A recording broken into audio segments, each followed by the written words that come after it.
पहला क्वेश्चन यहाँ हो जाएगा कि गैल्वेनोमीटर प्रयुक्त होता है। तो देखिए गैल्वेनोमीटर है ना, यह आपको ऑप्शन बी में चला जाएगा, यानी कि विद्युत धारा की दिशा ज्ञात करने में प्रयोग होता है गैल्वेनोमीटर का। और यहाँ पे देख लेते हैं उपकरण, जैसे कि हो गया पायरोमीटर। तो पायरोमीटर जो हो गया आपको, देखिए पायरोमीटर, इससे क्या होता है, इससे होता है आपको कि दूरी स्थित वस्तुओं, जैसे दूर स्थित वस्तु के तापमान को ज्ञात किया जाता है पायरोमीटर से। और आपको जैसे सेंसटेक हो गया, देखिए कि सेंसटेक, सॉरी यहाँ पे देखिए सेंसटेक जो हो गया आपको, इससे क्या होता है, तो इससे ऊंचाई मापने में प्रयोग किसको किया जाता है, सेंसटेक का। और आगे यहाँ पे देख लीजिए, जैसे और हो गया आपको स्पीडोमीटर।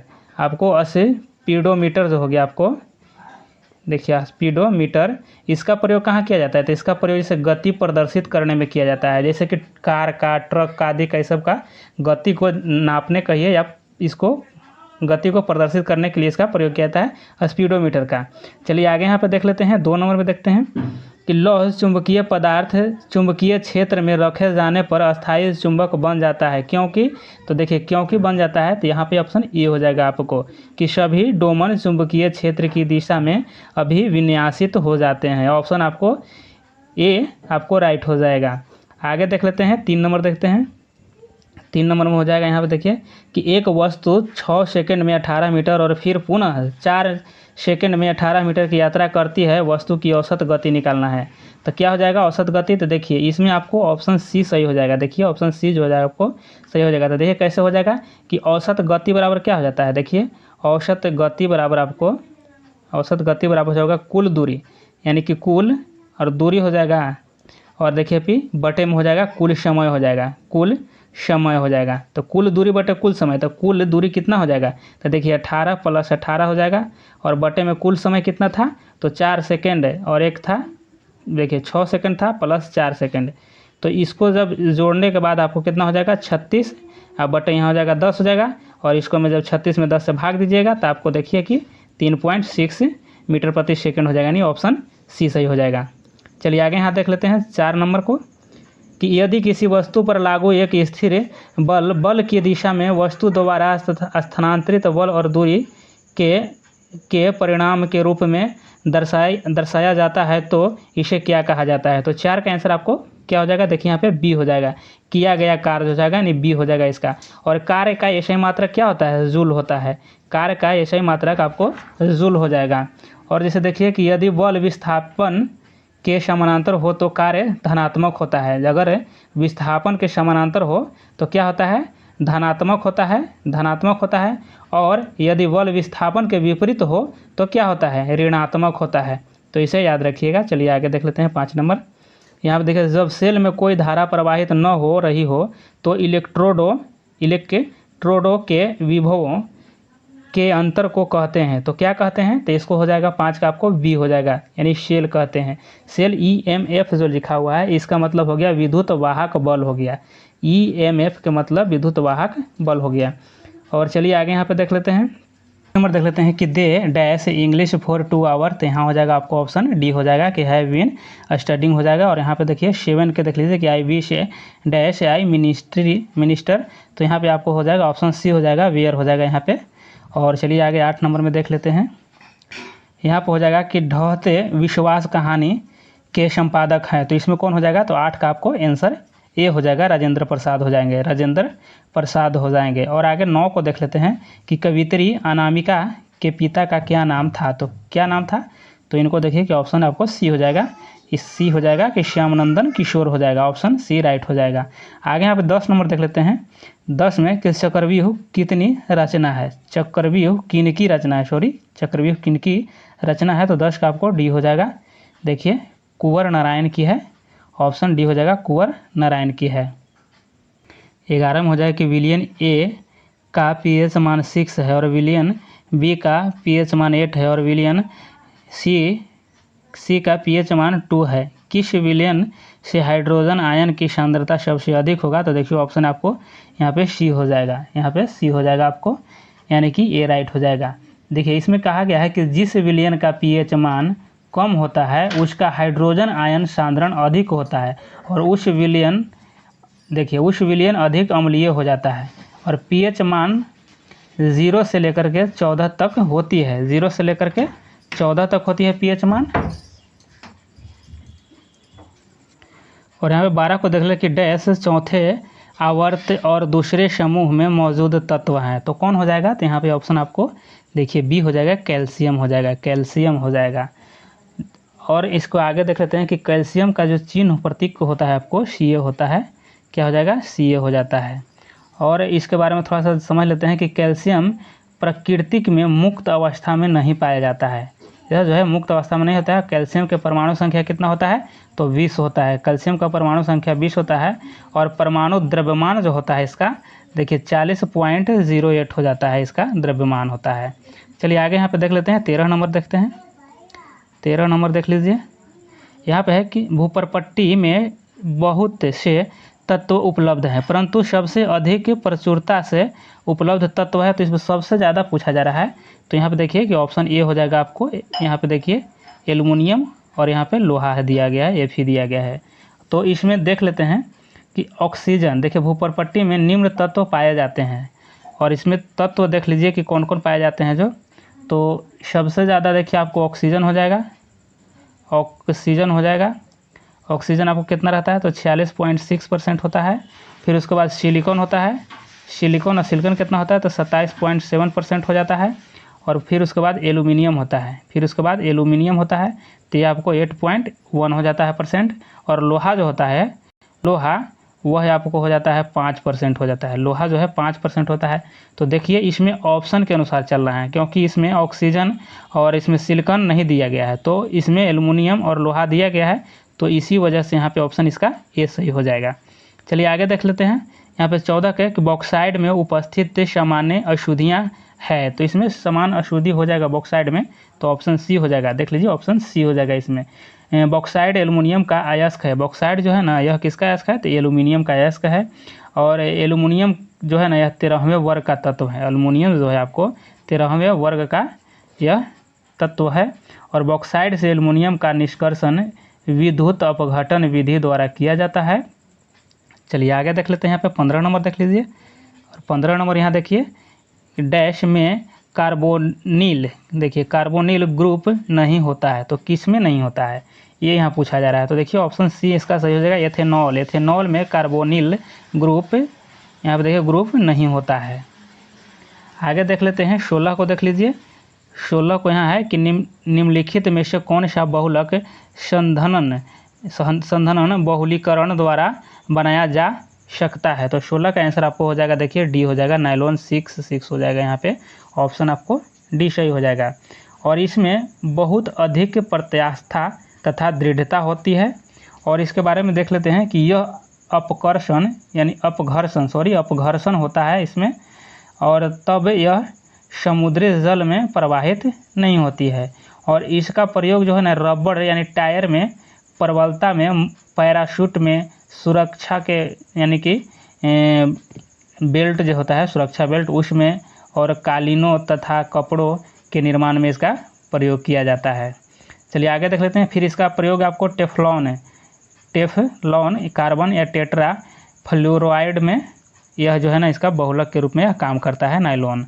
चलिए आगे 17 को देख लेते हैं कि आधुनिक आवर्त सारणी में आवर्त डैश में लैंथेनाइड्स और एक्टिनाइड्स होते हैं। तो इसमें देख लीजिए 17 का आंसर आपको सी हो जाएगा, आपको यानी कि 6 और 7 हो जाएगा। इसमें 6 और 7 हो जाएगा। आधुनिक आवर्त सारणी में देख लीजिए, इसको बारे में समझिए थोड़ा सा कि आधुनिक आवर्त सारणी में संख्या 57, कितना देखिए 55 से 57 से लेकर के यानी 71 तक को लैंथेनाइड्स कहा जाता है। और यह लैंथेनियम से ल्यूटेनियम तक होता है। चलिए आगे इसके बारे में और देख लेते हैं। यहाँ पे देखिए 17 का आपको आंसर था सी था। और 18 को देख लेते हैं कि अभिक्रिया में उत्प्रेरक में किस प्रकार का परिवर्तन होता है। तो 18 का आंसर आपको ए हो जाएगा, यानी भौतिक और गुणात्मक होता है। ऑप्शन ए आपको सही हो जाएगा। 19 को देख लेते हैं। 19 को देखिए, वाह्यतम कोश यानी बाह्यतम कोश में उपस्थित इलेक्ट्रॉनों की संख्या को डैश कहा जाता है। तो क्या कहा जाता है? तो इसको देखिए ऑप्शन ए हो जाएगा कि संयोजक इलेक्ट्रॉन कहा जाता है, संयोजक इलेक्ट्रॉन कहा जाता है। और संयोजी इलेक्ट्रॉन की ऊर्जा परमाणु में उपस्थित अन्य इलेक्ट्रॉनों की अपेक्षा अधिक होती है। और देख लेते हैं यहाँ के 20 को देखिए कि यहाँ देखिए कि बीटा क्षय परिणाम है, तो यह किसका परिणाम हो जाएगा, तो ये आपको बी हो जाएगा, यानी दुर्बल नाभिकीय बल का परिणाम हो जाएगा यह है। और आगे देख लेते हैं यहाँ पे 21 नंबर प्रश्न। चलिए यहाँ पे देखिए कि स्वतंत्र जीवन यापन करने वाला सूक्ष्मतम जीव है, तो यह कौन हो जाएगा, यहाँ पे आपको ऑप्शन बी हो जाएगा। देखिए माइकोप्लाज्मा हो जाएगा, क्या हो जाएगा, माइकोप्लाज्मा हो जाएगा। और यहाँ पे 22 नंबर देख लेते हैं कि कैडमियम प्रदूषण का संबंध किस बीमारी से है, तो कैडमियम से क्या होता है, यहाँ पे ये कहने का मतलब हो गया। तो यहाँ देखिए इटाई होता है, कैडमियम से इटाई होता है। और यह जो है ना आपको औद्योगिक कारखानों में भारी मात्रा में जो कैडमियम अपशिष्ट नदियों में प्रवाहित किया जाता है, जिसके उपयोग से सिंचाई या मत्स्य पालन या पेयजल आदि में प्रयोग जब किया जाता है तो यह इटाई रोग हो जाता है। और जैसे इसमें क्या होता है कि मरकरी के प्रदूषण से यहाँ पे मिनीमाता रोग होता है। मरकरी जब होता है ना, मरकरी जब प्रदूषित किया जाता है मरकरी के द्वारा, तो उसे मिनीमाता होता है, क्या होता है, मिनीमाता रोग हो जाता है। फिर आपको नाइट्रेट के प्रदूषण से क्या होता है, तो जब नाइट्रेट के प्रदूषण से ब्लू बेबी हो जाता है, क्या होता है, ब्लू बेबी आपको सिंड्रोम रोग से ग्रसित हो जाता है व्यक्ति। और लेड से प्रदूषण के बाद क्या होता है, तो लेड से जब प्रदूषण होता है तो वहाँ पे मानसिक हो जाता है, यानी मानसिक रोग हो जाता है, मानसिक रोग से ग्रसित हो जाता है। आगे यहाँ पर देख लेते हैं 23 नंबर प्रश्न है यहाँ पे कि प्रोटीन की कमी से होता है, तो प्रोटीन की कमी से क्या होता है, तो यहाँ पे ऑप्शन आपको डी हो जाएगा, यानी कि उपरोक्त सभी हो जाएगा। यानी पेचिश हो सकती है, बालों का रंग उड़ सकता है, त्वचा रोग हो सकता है, यह सभी आपको प्रोटीन की कमी से हो सकती है। और मनुष्य के शरीर में 20 प्रकार के, कितने प्रकार के, 20 प्रकार के प्रोटीन की आवश्यकता होती है। और इसकी कमी से बच्चों में क्वाशियोरकर तथा मरासमस नामक रोग हो जाता है प्रोटीन की कमी से। चलिए आगे यहाँ पे देख लीजिए 24 कहे कि जीन्स मुख्यतः बने होते हैं, तो जीन्स किस चीज़ का बने होता है, ये कहने का मतलब हो गया। तो इसमें आंसर आपको ये हो जाएगा, यानी डीएनए से बना होता है, किससे, डीएनए से। देखते हैं हिंग प्राप्त होता है, हिंग जो है ना यह किस चीज़ से प्राप्त होता है, तो यहाँ देख लीजिए ऑप्शन ए हो जाएगा कि जड़ से प्राप्त होता है, हिंग जड़ से प्राप्त होता है। इसके पाचक के गुण के कारण यह भोजन को पचाने में सहायक होता है। और यह उदरशूल, अजीर्ण, दांत दर्द, जुकाम, खांसी आदि में भी यह लाभकारी होता है। और यह मलेरिया रोधी होता है, यानी मलेरिया जो है ना इसको से दूर हो जाता है, मलेरिया रोधी होता है यह हिंग। चलिए यहाँ पे 26 नंबर देख लेते हैं कि शरीर के किन भागों में रक्त का प्रवाह तेज होता है, शरीर के किन भाग में रक्त प्रवाह तेज होता है, तो देखिए महाधमनी में हो जाएगा, किसमें, महाधमनी में हो जाएगा। यकृत शरीर का सबसे बड़ा आंतरिक अंग है, आंतरिक अंग जो है ना यकृत सबसे शरीर का आंतरिक अंग बड़ा में है। और आगे यहाँ पे देख लेते हैं अग्नाशय जो है ना आंतरिक एवं बाह्य, इस जो है अग्नाशय जो आपको है यह आंतरिक एवं बाह्य ग्रंथि की भांति कार्य करता है, यह दोनों तरफ कार्य करता है, आंतरिक और बाह्य ग्रंथि के रूप में काम करता है अग्नाशय, इसको समझ लीजिए अच्छे से। और यहाँ 27 को देख लेते हैं कि कैक्टस में शूल किसका रूपांतरण होता है, तो कैक्टस में शूल जो होता है यह आपको 27 का सी हो जाएगा, यानी पत्ते, देख लीजिए पत्ते का रूपांतरण होता है कैक्टस से। आगे देख लेते हैं 28 का यहाँ पे कि नीचे 28 नंबर नीचे दिए गए पौधे और उसके खाद्य भाग के युग्मों में कौन सी सुमेलित नहीं है, तो देख लेते हैं यहाँ पे 28 का सी हो जाएगा आपको आलू मूल्य। देखिए आलू मूल्य से नहीं होता है, आलू ताना से होता है, क्या होता है, ताना से होता है, आलू ताना से होता है। और आगे यहाँ पे देख लेते हैं जैसे मूसला जड़ों का उदाहरण कौन हो गया आपको, मूसला जड़ का हो जाएगा आपको शंकु हो जाएगा, शंकु आकार का गाजर हो जाता है। और आपको देखिए भूमिगत ताना प्रकंद का उदाहरण हल्दी हो जाएगा, अदरक हो जाएगा, यह आपको भूमिगत जो है ताना के उदाहरण है। चलिए आगे यहाँ देख लेते हैं 29 को देखिए कि रुधिर प्लेटलेट्स किसका स्रोत है, तो रुधिर प्लेटलेट्स जो है ना आपको ऑप्शन ये हो जाएगा थ्रोम्बोप्लास्टिन हो जाएगा, देखिए थ्रोम्बोप्लास्टिन हो जाएगा, ऑप्शन ए आपको सही हो जाएगा। और देखिए हीमोग्लोबिन रक्त में O2 के प्रवाह में सहायता करता है और यह रक्त को लाल रंग भी प्रदान करता है। कौन हीमोग्लोबिन के कारण लाल रंग हो जाता है और प्लाज्मा रक्त को जलीय माध्यम प्रदान करता है। क्या जलीय माध्यम प्लाज्मा प्रदान करता है। आगे देख लेते हैं, यहाँ पे देखिए 30 नंबर देख लेते हैं कि ब्रेड बनाने में डैश उपयोग किया जाता है। ब्रेड बनाने में किसका उपयोग किया जाता है ये पूछा जा रहा है यहाँ पे। तो 30 का आंसर डी हो जाएगा। आपको देखिए कि कैक्रोमाइसिस सेरेविसिस, यहाँ पे ऑप्शन आपको डी हो जाएगा। यहाँ पे 31 को देखते हैं, निम्न में से क्या मिट्टी को उपजाऊ बनाता है। तो इसमें से क्या मिट्टी को उपजाऊ बनाता है। तो 31 का बी हो जाएगा आपको कि देखिए खनिज और कार्बनिक पदार्थों का सही मिश्रण जो है ना यह आपको मिट्टी को उपजाऊ बना देता है।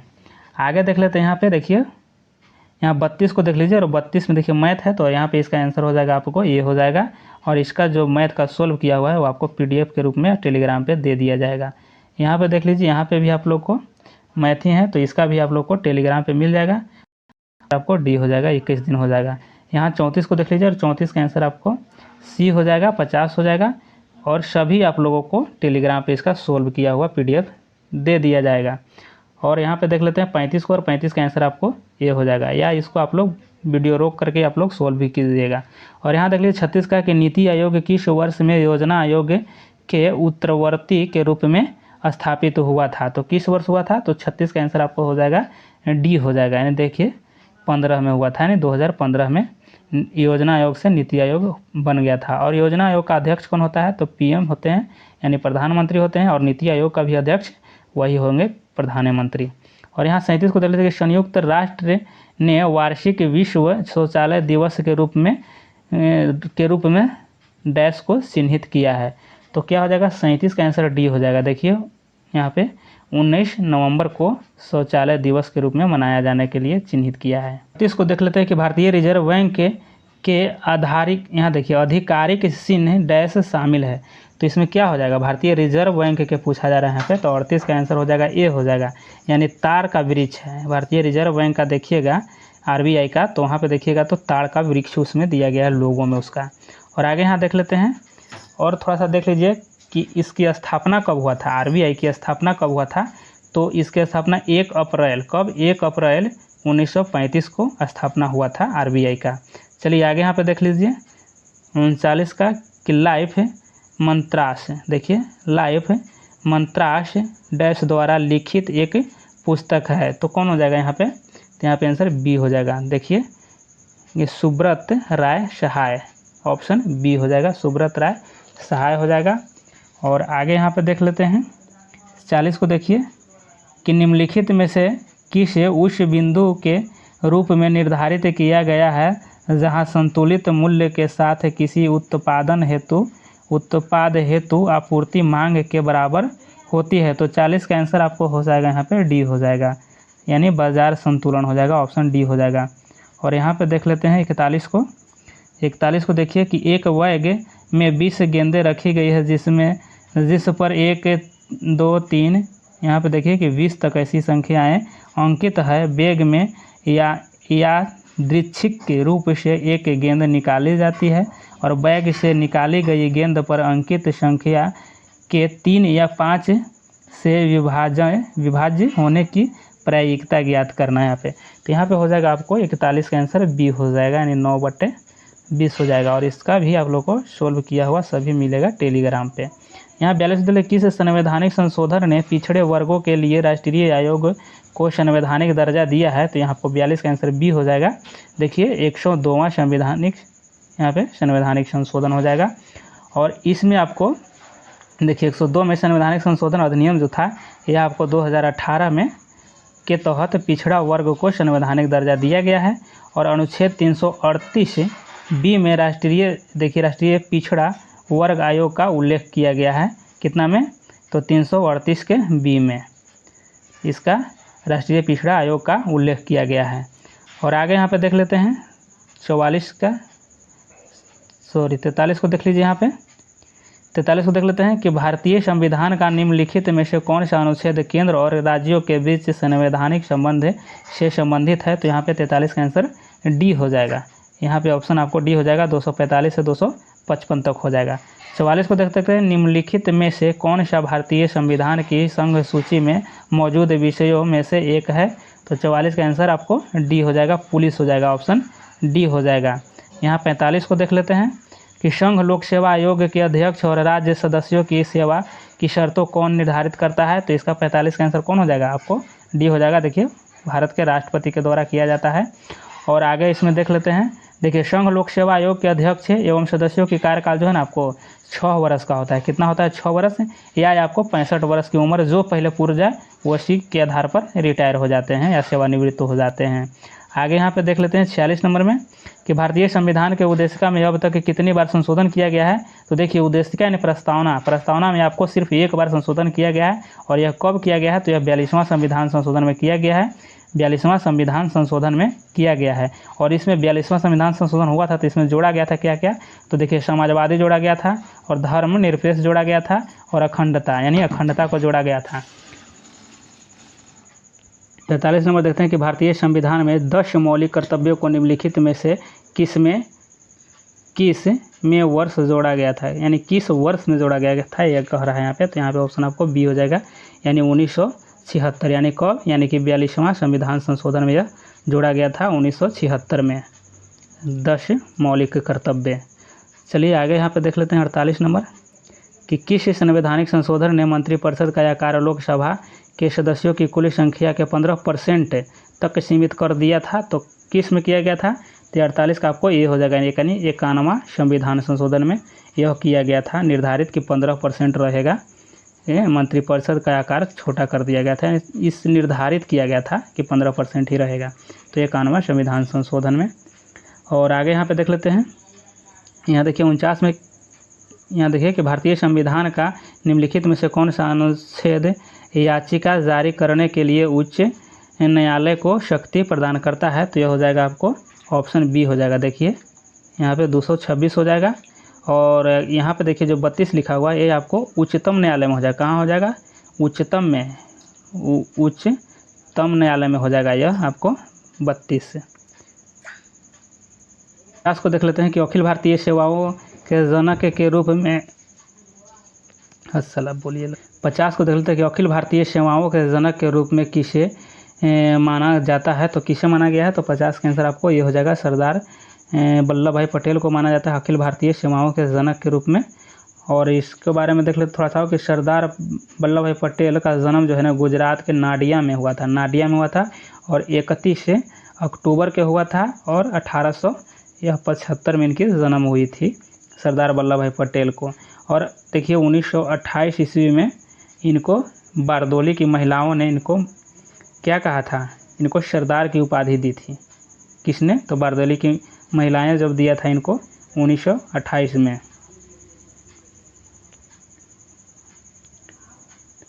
51 में देख लेते हैं, निम्नलिखित में से कौन सा विकल्प देश का सबसे छोटा लोकसभा निर्वाचन क्षेत्र है, यानी निर्वाचकों की संख्या के संदर्भ में कहा गया है।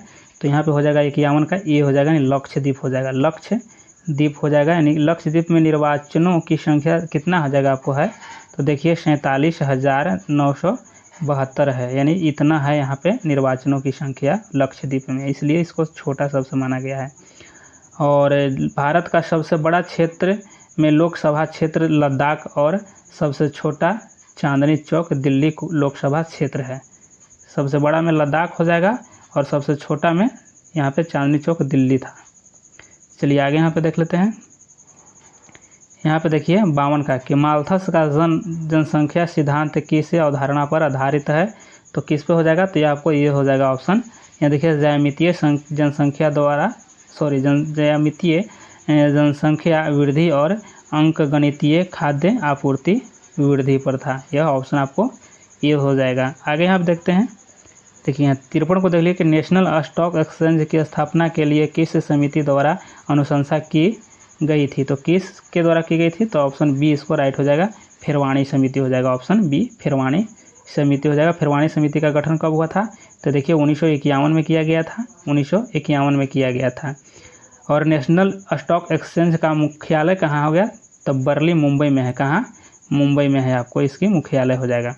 चलिए आगे यहाँ पे देख लीजिए 54 को देखते हैं कि सेबी की स्थापना कब किया गया है। तो सेबी का स्थापना कब किया गया है, तो देखिए 1988 में। कब किया गया है, तो 1988 में किया गया है। और इसको सेबी को 30 जनवरी 1992 ईस्वी को सेबी अधिनियम द्वारा वैधानिक मान्यता दिया गया था। और भारतीय प्रतिभूति और विनिमय बोर्ड का मुख्यालय कहाँ है, यानी कि सेबी का मुख्यालय कहाँ हो जाएगा, तो इसका मुख्यालय भी मुंबई है। चलिए आगे देख लेते हैं। यहाँ देखिए 55 का 55 जो यहाँ लिखा है RERA शब्द का पूर्ण रूप पूछ रहा है। तो रेरा का इसका हो जाएगा, तो इसका क्या हो जाएगा, इसका आपको ऑप्शन डी हो जाएगा, रियल एस्टेट रेगुलेटरी अथॉरिटी हो जाएगा। यहाँ पे ऑप्शन डी इसका सही हो जाएगा। और यह जो है ना आपको लागू कब हुआ था, तो 1 मई, कब, 1 मई 2017 को इसको लागू किया गया था। चलिए आगे यहाँ पे देख लेते हैं 56 को। 56 में देखिए कि यहाँ पे मैथ दिया गया है और 56 का आंसर आपको बी हो जाएगा, 36 सेंटीमीटर हो जाएगा। और यहाँ पे देख लीजिए 57 का, तो 57 का आंसर आपको हो जाएगा ऑप्शन सी हो जाएगा, यानी 900 हो जाएगा। और यहाँ 58 को देख लीजिए, 58 का ऑप्शन बी यानी आंसर हो जाएगा, यहाँ पे देखिए 468 हो जाएगा। और यहाँ पे देख लीजिए 59 का, तो 59 का आंसर आपको सी हो जाएगा। और 60 को देख लीजिए, तो 60 का आंसर आपको ए हो जाएगा। ये सभी आप लोगों को टेलीग्राम पे मिल जाएगा इसका सोल्व किया हुआ। और यहाँ पे देख लीजिए 61 नंबर में देखिए कि बौद्ध त्यौहार सोंक्रान, क्या, सोंगक्रान निम्न में से किस भारतीय राज्य में मुख्यतः मनाया जाता है। तो यह 61 का आंसर आपको हो जाएगा, ये हो जाएगा, कहाँ, अरुणाचल प्रदेश में मनाया जाता है। और यह भगवान बुद्ध की प्रतिमा को पवित्र जल से स्नान कराया जाता है इसमें। और यह त्यौहार नए साल को चिन्हित करता है। आगे 62 नंबर देख लेते हैं कि मंगोलिया देश निम्नलिखित में से किस महाद्वीप में स्थित है। तो मंगोलिया जो आपको हो जाएगा, यह आपको एशिया महाद्वीप में, कहाँ है, एशिया महाद्वीप में है। 63 को देख लेते हैं कि डैश सीमा विश्व की 5वीं सबसे बड़ी सीमा है। तो कौन हो जाएगा, तो यहाँ पर देखिए 63 का आंसर आपको बी हो जाएगा। भारत और बांग्लादेश का सीमा जो है ना विश्व की 5वीं सबसे बड़ी सीमा हो जाएगा। और देख लेते हैं इसका कितना है सीमा लगता है भारत के साथ। तो देखिए 4096 किलोमीटर लगता है, 4096 किलोमीटर लंबी सीमा जो है भारत के साथ लगती है। आगे देख लेते हैं। और 64 को देख लीजिए, यहाँ पे 64 का देख लीजिए कि Gandhi the year that changed the world पुस्तक के लेखक कौन है। तो 64 का आंसर आपको डी हो जाएगा, रामचंद्र गुहा हो जाएगा, रामचंद्र गुहा हो जाएगा। रामचंद्र गुहा भारत के एक प्रसिद्ध इतिहासकार हैं। और देखिए मालगुडी, जैसे यहाँ पे देखिए मालगुडी की कहानियाँ गाइड हो जाएगा, मालगुडी की कहानियाँ गाइड हो जाएगा। द डार्क रूम हो जाएगा, महात्मा का इंतज़ार हो जाएगा, द महाभारत, द रामायण, ये सभी जो है ना यह मालगुडी की कहानी है। चलिए आगे यहाँ पे देख लेते हैं 65 नंबर के निम्नलिखित में से वह दुर्ग कौन सा है जिसे ढक्कन की कुंजी माना जाता है। तो ढक्कन की कुंजी किसे माना जाता है, तो ऑप्शन सी हो जाएगा, असीरगढ़ को माना जाता है, असीरगढ़ को मानता है। असीरगढ़ किला को अहीर या अहीर राजवंश के राजा आशा अहीर ने बनाया था। और यह मध्य प्रदेश के कहाँ है, तो यह मध्य प्रदेश में है, यानी ये मध्य प्रदेश में यह है। और यह बुरहानपुर ज़िले में स्थित है, एक गांव है जो उत्तर दिशा में सतपुड़ा पहाड़ियों के शिखर का समुद्र तल से कितना, तो 250 फुट की ऊंचाई पर स्थित है। और आगे यहाँ पर देख लीजिए कि अकबर ने 1601 ईस्वी में असीरगढ़ के किला को जीत लिया था। अकबर के द्वारा इसे जीता गया था और अकबर का अंतिम विजय अभियान भी था, यही असीरगढ़ था ही। चलिए आगे देख लेते हैं। यहाँ पे देख लीजिए 65 को देख लीजिए, 65 को तो देख लिए अभी हम, असीरगढ़ हो जाएगा आंसर। और 66 को देखते हैं। यहाँ पे 66 निम्नलिखित में से किसे सर्वश्रेष्ठ स्तूप मानते हैं। तो किसे सर्वश्रेष्ठ माना गया है, तो ऑप्शन सी हो जाएगा, सांची को माना गया है, सांची को। सांची कहाँ, तो मध्य प्रदेश राज्य में है और रायसेन ज़िले में यह एक छोटा सा नगर है। सांची जो है ना कहाँ, तो रांची जो है, ये सांची जो है आपको मध्य प्रदेश के रायसेन ज़िला में स्थित है। और इसको अशोक सम्राट ने 3री शताब्दी ईस्वी पूर्व में बनवाया था। और आगे यहाँ पे देख लेते हैं कि जातक कथा संबंधित है। तो जातक संबंधित है किससे, तो यह हो जाएगा गौतम बुद्ध से, यानी बौद्ध धर्म से संबंधित है जातक। और आगे यहाँ पे देख लेते हैं बौद्ध धर्म की भाषा जानबे करते हैं आप लोग कि पाली हो जाएगा, बौद्ध धर्म की भाषा पाली हो जाएगा। और इसमें 4 संगीतियाँ हुई थी, एक राजगिरी हुआ था, राजगिरी हुआ था, फिर आपको कहाँ हुआ था, वैशाली हुआ था, रावय पाकू, फिर पाटलिपुत्र हुआ था, फिर आपको कुंडल ग्राम हुआ था। चलिए आगे यहाँ पर देख लेते हैं। यहाँ देखते हैं 68 को कि दारा शिकोह ने फारसी भाषा में उपनिषद को किस शीर्षक से अनुवाद किया था। तो किया था यह किस शीर्षक से, तो यह किया था, देखिए ऑप्शन बी हो जाएगा कि सीर अकबर के नाम से यह किया था। और आगे इसके बारे में थोड़ा सा देख लेते हैं कि इसमें कितने, तो 52, इसमें 52 उपनिषद है। कितने हैं, 52 उपनिषदों का अनुवाद किया था इसने, 52 उपनिषदों का यह अनुवाद किया था। और शाहजहाँ ने दारा को शाह बुलंद इकबाल की उपाधि प्रदान किया था। शाहजहाँ ने दारा शिकोह को शाह बुलंद इकबाल कहा था। और आगे यहाँ पे देख लेते हैं कि 15 अप्रैल 1658 में दारा शिकोह और अंग्रेज़ों के बीच धर्मत का युद्ध हुआ था। कितना में, तो 1658 में हुआ था। किसके बीच, दारा और औरंगजेब के बीच हुआ था धर्मत का युद्ध, याद रखिएगा इसको। चलिए आगे यहाँ पे देख लेते हैं कि वायुमंडल की किस परत में उल्का पिंडों के जलने की घटनाएं हो सकती है। तो किस में होती है, तो आपको ऑप्शन सी हो जाएगा, मध्य मंडल में होता है, मध्य मंडल में होता है। और मध्य मंडल का विस्तार जो है ना आपको 50 से लेकर के 80, कितना, 50 से लेकर के 80 किलोमीटर तक पाया जाता है मध्य मंडल। और यहाँ पे देख लेते हैं 70 को कौन सी नदी जोग जलप्रपात सृजित करती है जिसे गरसोप्पा जलप्रपात भी कहा जाता है। तो यह 70 का आंसर आपको डी हो जाएगा, शरावती नदी हो जाएगा, शरावती नदी हो जाएगा। 71 को देख लेते हैं कि मराठा पारसी के बहिष्कृत भारत किसने प्रारंभ किया था। तो यह किसने किया था, तो यहाँ बी हो जाएगा आपको, देखिए अंबेडकर साहब के द्वारा यह आरंभ किया गया था, मराठी पारसिक बहिष्कृत भारत है। आगे देख लेते हैं यहाँ पे 72 को देखिए कि किसने लिखा था कि इस निर्णय से इनकार करना कठिन है कि तथा कथित 1857 का प्रथम राष्ट्रीय स्वतंत्रता संग्राम न तो प्रथम था और न ही राष्ट्रीय था और न ही स्वतंत्रता संग्राम था।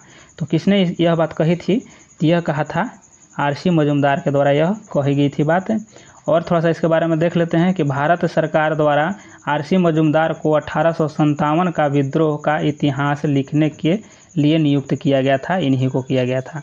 73 को देख लेते हैं, निम्नलिखित में से कौन एक सही सुमेलित है। तो इसमें सही सुमेलित कौन हो जाएगा, तो इसमें ऑप्शन डी हो जाएगा, सही सुमेलित होगा कि दी सर्वेंट ऑफ इंडिया सोसाइटी के लेखक गोपाल कृष्ण गोखले हैं, यह सही आपको हो जाएगा।